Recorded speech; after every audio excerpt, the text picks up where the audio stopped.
오늘은요, 믿음의 조상들 중에서 야곱, 따라합시다. 야곱의 삶에 또 가정에 일어났던 큰 고통, 비극적 상황을 우리가 살펴보려고 합니다. 그 상황을 통해서 하나님께서 오늘이라는 이 삶 속에서 저와 여러분에게 주시는 메시지가 뭘까 하는 것을 살펴보려고 합니다. 먼저 그 상황을 보면요, 야곱이 가정에 큰 고통이 찾아왔습니다. 딸 디나라는 딸이 세겜 땅에 있는 그 여인들을 만나러 갔다가 웬 파렴치한 사람에게 걸려서 폭행을 당합니다. 그 사실이 이제 그 야곱의 딸 디나의 친오빠인 시몬과 레위에게 알려지고 할례의 언약 위에 그 세겜 땅에 있는 집집마다 남자들을 이 야곱의 두 아들 시몬과 레위가 다 죽여버립니다. 그러니까 아들들이 한 동네를 쑥대밭을 만드는 살인사건의 연루가 됩니다. 이게 믿음의 조상의 가문에 이런 일이 일어나게 됐습니다. 또 그 야곱의 다른 아들들도 이 사실을 접하고 집집마다 이제 죽어있는 그 집에 들어가서 자녀들은 노예로 삼고 집안 재산들을 다 약탈하는, 어떻게 보면 참 있을 수 없는 그런 상황들이 주어지게 되죠. 또 이 일이요 있게 된 것은 원인이 뭔가 하면 20년 전에, 사실은 30년 전입니다. 10년을 세겜에 머물렀다고 학자들이 말했기 때문에 그 어려운 그 형의 위협을 피하기 위해서 삼촌이 살고 있는, 라반이 살고 있는 그 하란 땅, 바단 아람으로 도망가다가 그 루스라는 곳에서 밤에 돌을 베고 잠을 자는 중에 그 꿈속에서 하나님을 만납니다. 그때 야곱이 여호와께서 과연 여기 계시거늘 내가 알지 못하였구나 고백합니다. 여러분, 하나님을 만나기 전에는요, 인생의 진정한 이 실제를 잘 몰라요. 하나님 만나지 못한 사람은 What is life? 인생이 뭐냐고 물으면 답이 없어요. 인생의 출발은 하나님께로부터 나와서 하나님 안에 살다가 하나님께로 돌아가는 건데 답이 없습니다.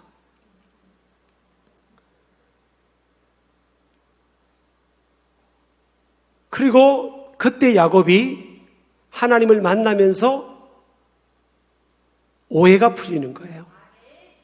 내가 이렇게 쌍둥이 형의 위협을 받아가지고 쫓겨나고 살해 위협을 받고 부모로부터 생이별하는 이 상황에서 과연 하나님께서 나를 사랑하시나?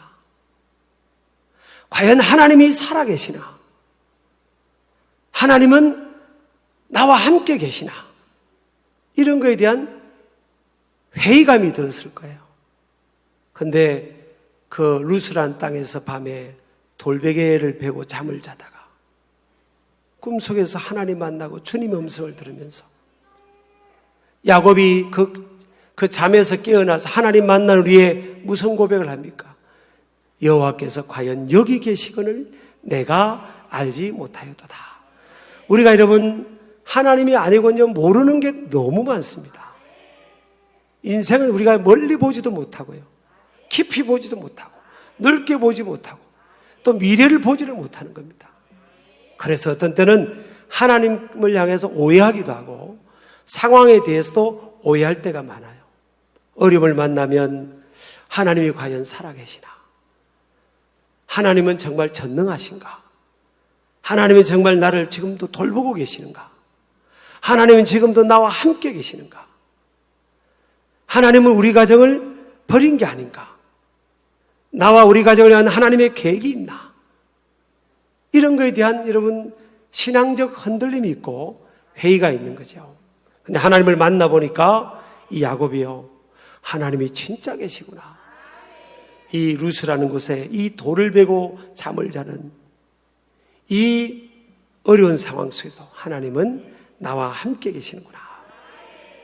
그때 하나님께서 야곱을 만나고요, 야곱에게 말씀으로 약속합니다.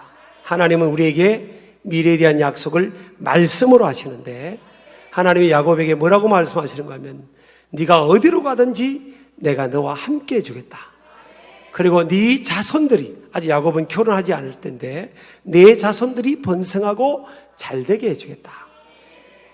그리고 내가 너를 향한 계획을 다 이룰 때까지 너를 떠나지 않겠다. 그렇게 약속해 줍니다. 그때 야곱이 그 하나님께로부터 베델에서 약속을 받고요, 무슨 응답을 하는가 하면, 하나님, 내가 하나님이 도와주셔서 금이환영하고 돌아오면 나는 내가 만난 이곳, 이 루스란 이곳이 베델이 될 것입니다. 베델은요, 벳은 집이고 엘은 하나님인데 강하신 하나님이란 뜻이에요. 하나님의 강하신 하나님의 집이 될 것입니다. 그리고 내가 돌아와서 하나님 앞에 11조를 드리면서 하나님을 이곳에서 제단 쌓고 예배하며 거주하며 섬기겠습니다. 그런 약속을 합니다. 그래서 하나님께서 약속하신 대로요, 야곱의 20년 동안 라반이라는 사람이 아무리 야곱을 괴롭히고 다 뺏어오려고 해도 결국은 마지막에 하나님께서 그 라반의 재산을 싹 몰아가지고 야곱에게 줍니다. 하나님의 약속대로 그 일이 이루어져요. 그리고 이제 금이환영에서 돌아오는데 문제가 생겼어요. 문제가 뭔가 하면 형입니다. 형. 야곱에게 있어는 최고의 인생의 강적이 형 에스입니다. 그 에스가 20년이 지난데도 불구하고 400명의 군인들을 거느리고 쫓아온다는 겁니다.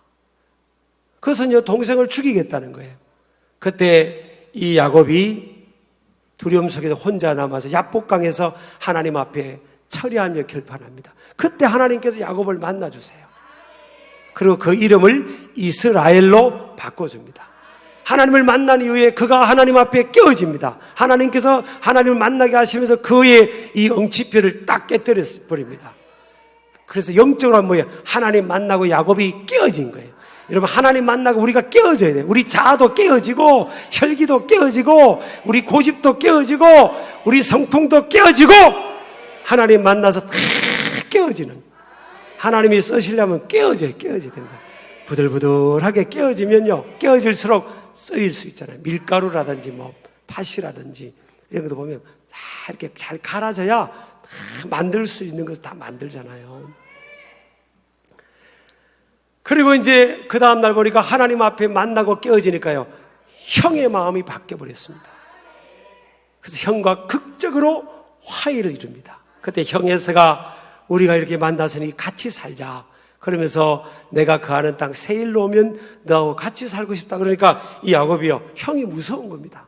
네, 형님, 그렇게 하겠는데 우리 하인들하고 지금 짐승들이 다 지쳐서 하루 이틀 쉬었다가 형님 계신 곳에 가겠습니다 해놓고 거짓말 치고, 그리고 그 세겜 땅에요, 형과 좀 떨어져서 지내려고 세겜 땅에 땅을 사고 집을 짓고 거기서 지내는 겁니다.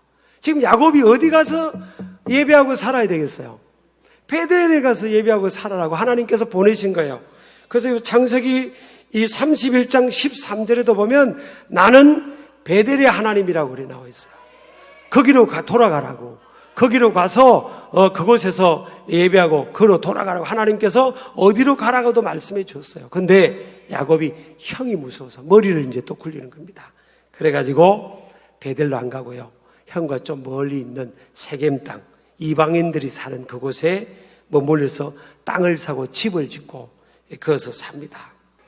그래야지 여러분, 야곱이요, 그가 얼마나 믿는 사람이 없는 곳에 그 세겜 땅에 자기가 형이 무섭다고 인간적으로 머리로만 생각해가지고, 하나님이 그 이스라엘은 베델이 하나님의 집이잖아요. 하나님의 성전을 가까운 그곳에서 하나님 예배하고 제단을 쌓으면서 하나님 안에서 그걸 살아라고 하고 하나님이 딱 가르치셨고, 그것을 모르고 세겜 땅에 머물러 버린 겁니다. 그래가지고 10년 전 지나면서요, 큰 어려움이 왔잖아요. 딸 디나를 통해서 딸 디나가 폭행을 당하고 그 아들들은 살인사건에 연루되고 완전히 풍비박산이 된 겁니다. 그때 여러분 야곱의 이 집안은 식솔들이 있다고 해도 여러분 소수입니다. 소수. 주변에는 다 안 믿는 가나안 이방인들이에요. 이제 이 야곱의 이 자손들이 야곱의 가족들이 그냥 어떻게 보면 몰살될 수도 있는 상황이에요. 왜? 한 부락을 다 살인을 했으니까 그 동족들이 가만히 있겠냐고요. 이 위급한 상황 속에 하나님께서 야곱에게 찾아옵니다. 찾아와가지고요. 일어나 베델로 올라가라. 따라합시다. 일어나 베델로 올라가라. 네가 가장 힘들 때, 네 형에게 쫓길 때 내가 너를 만나줬던 그 베델, 네가 하나님의 집이라고 명했던 그곳, 네가 돌아와서 그곳에서 살면서 하나님을 예배하려고 했던 그곳으로 올라가라. 여러분요, 오자마자 바로 베델로 20년 동안 객지 생활하고 하나님이 축복하시니 이제 바로 베델로 갔으면요, 그 아내도 그가 그토록 살아가던 아내 라헬도 길에서 죽었습니다. 사실은 야곱이 사랑하던 아내 라헬이요, 길에서 길 가다가 거기서 막내를 낳다가 막내는 낳고 그 사랑하는 아내는 죽게 됩니다. 그래서 길가에 있는 베들렘 에브라시라고 하죠. 그 가는 길에 그냥 이 임시 무덤을, 묘지를 만들어서 거기에서 장례를 지릅니다. 10년 동안 거기 있어요. 빨리 베들 갔으면 안정된 그곳에서 그렇게 아내도 출산을 했을 텐데. 그러니까 이게 야곱이요, 엉뚱한 길로가 얼마나 고생이 많은지 모릅니다. 여러분, 그럼에도 불구하고 하나님은요, 야곱에게 지금 뭐예요? 찾아오셨어요. 만약 저와 여러분이 하나님이라면 야곱을 봤을 때 어떻겠습니까? 내가 20년을 돌봐주고 하나님은 약속을 지켰는데 야곱은 또 안 지키는 겁니다. 하나님은 도와주는데 야곱은 또 잊어버려요. 계속 이렇게 반복되는 이 야곱을 보면서 어떤 생각이 들겠어요? 나 너 포기한다. 아이고, 저런 녀석들, 내가 저런 못된 놈, 어리도 없고 저놈을 내가 평생은 놈이라는 걸 잘 안 써요. 아유, 저런 놈을 내가 키우고 품고 내가 섬기고 사랑해. 아유, 내 인생 손해지. 그리고 그냥 하나님이 저와 이러면 포기할 수도 있어요. 근데 사람은요, 참 사람을 많이 포기합니다. 여러분, 살아오면서 얼마나 많은 친구들이 있었어요. 근데 지금 몇 명의 친구가 있습니까? 친구가 많아서 다 좋다는 게 아니지만 살아가면서 그 친구가 없으면 못 살 것 같은 거가요, 또 지나면서 그 친구를 또 포기하고 멀어지고 그러잖아요. 근데 하나님은요, 한 명도 포기하지 않습니다. 그래서 지난주 우리가 여호와께로 돌아가자 그 찬양이 Love never fails입니다. 사랑은 결코 실패하지도 포기하지도 않는다. 우리 아멘 하시기 바랍니다. 하나님은 절대 우리를 포기하지 않으세요. 우리가 하나님을 포기할지는 몰라도 하나님은 포기하지 않고 또 찾아오셨잖아요. 창세기 35장 1절 보니까 하나님이 야곱에게 이르시되 일어나 베델로 올라가라. 거기 거주하라. 하나님이 지금 답을 보여주세요. 문제 해결의 실마리를 보여주십니다. 그래서 저와 여러분이 알아야 될 것은요, 하나님의 말씀이 답입니다. 답. 캐논, 답. 자, 인생의 기준이 기준. 믿으시기 바랍니다. 그래서 그때 야곱이 깨닫는 겁니다. 아, 내 삶에 이런 비극이 오고 이런 고통이 오는 원인이 내가 하나님 앞에 불순종해서 그렇구나. 근데 저와 여러분이 오해해서는 안 되는 것은요, 우리가 몇 가지를 좀 생각해 볼 수 있는 것은, 고통이나 고난은 오늘 믿음의 사람들 아브라함, 이삭, 야곱의 가정에도 삶에도 찾아온다는 거예요. 그러니까 내가 어떤 고통을 겪으면 그 고통의 무게 때문에 내가 낙심될 필요 없어요. 제가 어떤 때는요, 어떤 장로님이 아플 때가 있었어요. 제가 목회하는 인생 여정 중에서 어떤 장로님이 아프면, 목사님, 사람한테 알리지 마세요. 그래요. 왜요? 그럼 알면 창피하잖아요. 장로가 돼가지고 그분 말이에요. 장로가 돼가지고 아픈다는 게 너무 창피해요. 그럼 목사는 아프면 그러면 죽어야 되나요? 아니, 아브라함도 이삭도 지금 야곱도요, 얼마나 이게 고통이 있는, 이게 팩트고요. 이게 실제입니다, 실제. 인생을 살아가면서 여러분, 아담과 하와가 타락한 후에 인생길의 이 여정은 누구든지 할 것 없이 가시덤불과 엉겅퀴의 인생. 창세기 3장에 가시덤불과 엉겅퀴라고 말씀했잖아요, 여러분. 다 어렵고 힘들고 괴롭고 고통스러운 겁니다. 믿으시기 바랍니다. 창세기 3장 18절에 보면요, 땅이 내게 가시덤불과 엉겅퀴를 낼 것이라. 내가 먹을 것은 밭의 채소인즉. 가시덤불과 엉겅퀴 있다는 겁니다. 이게 여러분 아마 이렇게 그걸 경험 못 보신 분도 있겠지만 가시덤불과 엉겅퀴는요, 크게 이게 이 길이 없는 곳이 막 나 있잖아요. 그러면 이게 때 막 산을 막 타고 놀고 그럴 때 이 가시덤불 엉겅퀴를 확 칠하면 이 가시가 막 이렇게 막 옷에 막 배기고 막 몸을 찌르고 막 이게 얽혀가지고 잘 안 떨어지고 막 따갑고 막 그런 겁니다. 그 인생의 고난과 이 고통을 이게 표현하고 있는 겁니다. 누구든지 똑같습니다. 저를 포함해서 가시덤불과 엉겅퀴가 없는 인생은 없어요. 이게 창피한 게 아니에요. 그리고 이 고난의 의미도 여러분 참 다양합니다. 어떤 사람은 유업 보세요. 자녀 10명이 다 자녀 10명이 다 한날에 불러왔습니다. 그 많은 재산이 싹 다 날아가 버렸습니다. 여러분 머리부터 발끝까지 다 여러분 몸이 만신창이 되는 병이 있었습니다. 그리고 그 아내도요, 그 욥 남편을 버리고 떠나갔습니다. 여러분 여자들 남자 버리지 마세요. 떠나갔어요. 그러면 욥은 뭐예요? 저주받은 겁니까? 그 성경을 알잖아요. 욥을 통해서 하나님의 영광을 드러내라. 하나님의 영광을 더 드러내기 위한 고난도 있고요. 또 어떤 사람은 연단과 이 하나님의 테스트를 통해서 그 사람에게 더 성숙과 복을 주시기 위해서 더 귀하게 쓰시기 위한 것도 있어요. 아브라함 같은 경우도 그렇고요. 또 어떤 경우는 자기가 실수해서 오는 경우도 있습니다. 자기가 그냥 실수하고 시간을 남용하고 가정을 남용하다가 오는 경우도 있어요. 어떤 분은요, 제가 아는 누구라고 말할 수는 없지만 오래전 이야기입니다만은 그분은요, 정말 재산도 많았어요. 하는 일이 잘 됐어요. 근데 교회 안 다니는 친구들이 불러가지고, 동네 친구들이 불러가지고, 술도 잘 못 먹는 사람을 꼬셔가지고 술을 먹여가지고, 그냥 해롱해롱 하는데 그냥 사인을 해고 보증을 쓰게 해버린 겁니다. 그러나 그 다음날 다 날아가고 재산. 며칠 있다가. 여러분 철저합시다. 그렇게 해야 됩니다. 실수를 통해서 오는 고난이 있습니다. 또 어떤 경우는요, 진짜 하나님 말씀에 불순종해서 엉뚱한 길로 가다가 하나님이 사랑의 채찍을 드는 경우도 있어요. 이런 고통도 있습니다. 민족적인 이스라엘 민족의 그런 고난도 있었고요. 나라를 빼앗기는 상황도 있었고, 오늘 같은 야곱 같은 경우는 그런 케이스잖아요. 그때 택한 백성들은요, 깨닫습니다.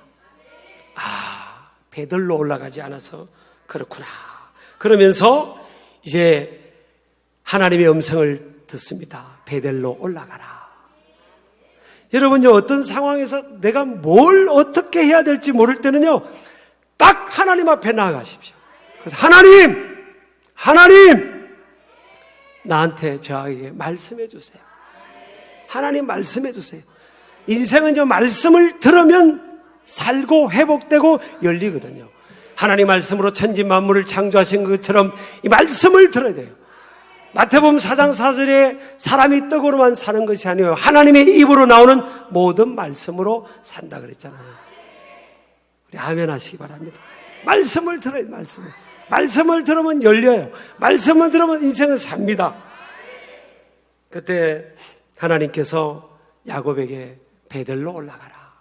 거기서 나에게 제단을 쌓아라 그랬잖아요. 그때 야곱이 결심을 합니다. 그리고 가족들 또 식솔들 다 부릅니다. 우리가 베델로 올라가야 된다. 베델로. 그리고 이방 신상과 그 자기를 정결케 하고 이방 신상을 다 버리고 자신을 정결하게 하고 너희들의 의복을 바꾸라 그럽니다. 이방 땅에서 살아왔던 삶의 습관과 방식을 다 내려놓고 우상 숭배를 다 내려놓고, 여러분 우상이란 게 어떤 신상에 절만하는 게 우상이 아니에요. 하나님보다 내가 그것을 더 사랑하면 우상입니다. 우상. 그렇잖아요. 그리고 탐심도 우상이라고 그랬습니다. 탐심도 우상. 골로새서 3장 5절 6절을 보면 탐심이 곧 우상 숭배라. 이 탐심을 통해요 6절을 보면요 하나님의 진노가 임한다 그랬어요. 탐하는 마음. 또 에베소 5장 5절은 우상 숭배자는 하나님의 나라를 유업으로 받지 못한다 그랬습니다. 우상 숭배는 하나님이 가장 싫어하는 죄악입니다. 출애굽기 20장 3절에 6절을 보면 너는 나 외에는 다른 신들을 내게 두지 말라. 너를 위하여 새기는 우상을 만들지 마라. 그것들에게 절도하지 말고 섬기지도 말아라. 나를 우상 숭배하면 뭐예요? 하나님께서 3, 4대까지 심판이 이른다고 했어요. 나를 사랑하고 내 계명을 지킨 자에게는 1000대까지 하나님께서 은혜를 베푼다 그랬습니다. 여러분요, 오늘 현대인들에게는 돈도 우상이에요. 돈을 사랑하는 것이 일만하게 뿌리라고 했잖아요. 만모니즘, 이 돈을 사랑함이 일만하게 뿌리가 되나니 이것을 탐내는 자들은, 아까 탐내는 게 우상이라고 했잖아요. 탐내는 자들은 미혹을 받아 믿음에서 떠나 많은 근심으로서 자기를 찔러도다.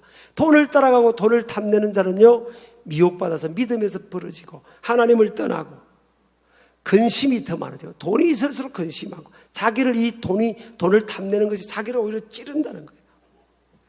돈은요 있는 것으로 만족할 줄 알아야 됩니다. 우리 신길 가족들은 어려우면 어려운 대로 감사하고 자족하고 많으면 하나님께 많이 드리고 축복으로도 많은 사람을 흘려보내고 그렇게 살아가는 겁니다.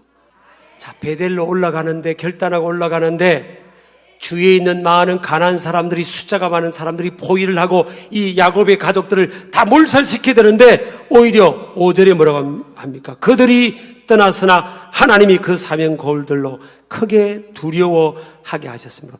오히려 야곱이 가난한 사람들을, 야곱과 가족들이 두려워야 되는데 오히려 주변에 있는 수많은 가난한 사람들이 야곱과 가족 적은 숫자를 보고 두려워하는 겁니다. 여러분요, 하나님 앞에 결단하고 정결함을 유지하면요 그때부터 하나님의 영이 함께하고 하나님의 리더십을 주시고 권위를 주시는 겁니다. 리더십과 권위는요 정결하고 깨끗한 사람들입니다. 하나님의 영이 누구에게 임하느냐, 어떤 교회에게 임하느냐, 정결하고 깨끗함을 지향하는 사람들이 모인 그 공동체에 임하는 겁니다. 우리가 하나님 앞에 저와 여러분이 깨끗하려고 죄를 멀리하고 하나님을 찾고 하나님을 향하면요 그때부터 하나님께서 그와 함께 해주는 거예요. 리더십을 주세요. 권위를 주세요. 권위. 그래서 주변에 있는 사람들이 야곱과 가족들을 무수했다고 했습니다. 하나님이 함께하는 사람들 보면요 권위가 있죠. 권위. 이 권위주의는 지향되지만 이 권위, 리더십, 저 사람을 함부로 못하겠어. 저 사람의 말은 따르고 싶어. 이 권위가 있는, 하나님이 주시는 그 권위가 누구에게?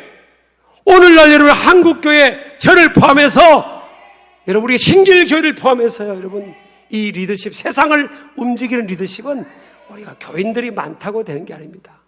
깨끗한 사람, 깨끗하려고 몸부림치는 사람, 하나님을 찾고 예배하는 사람, 그 사람이 있는 곳에 하나님의 영이 함께하니까 그 교회 공동체의 리더십이 주어지고 권위가 주어지는 겁니다. 이런 은혜가 임하기를 주의 이름으로 축복합니다.